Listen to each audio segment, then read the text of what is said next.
Welcome back. Now in this video, we're going to be talking about one of the little used features in Camtasia. People typically use tools in order to create GIFs. And this is actually something that you can create in Camtasia. So what we're going to do in order to create a GIF, of course, we are not going to use the audio.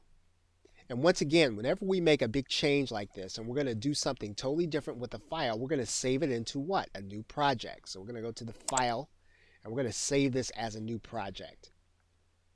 Okay, so we've got our indication from Camtasia that our project is saved. And so we have a video file on track 1.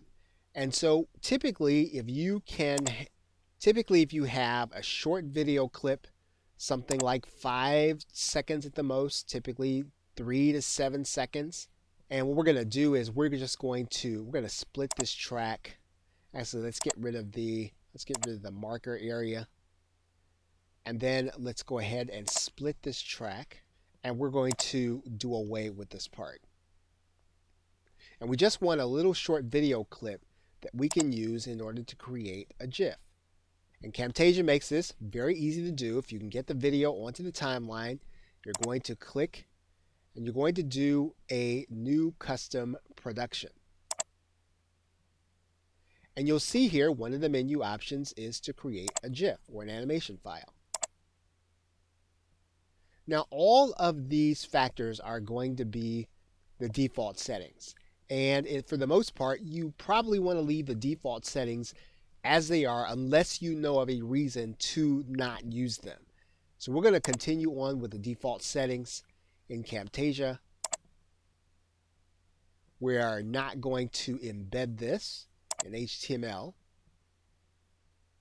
And so once we do this, we're just going to click Next. Now we're going to have a place where we save it. And we're going to click Finish. So the video renders fairly quickly, and then there's a process.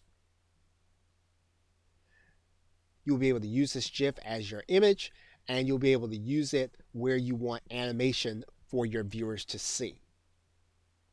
Okay, so that is a very simple way of being able to create a GIF, having a short video clip, 3 to 5 seconds, maybe 7 at the most, put it on the timeline, scratch out the audio, and then run the GIF sequence. Okay, so with that, thanks, and I will see you in another video.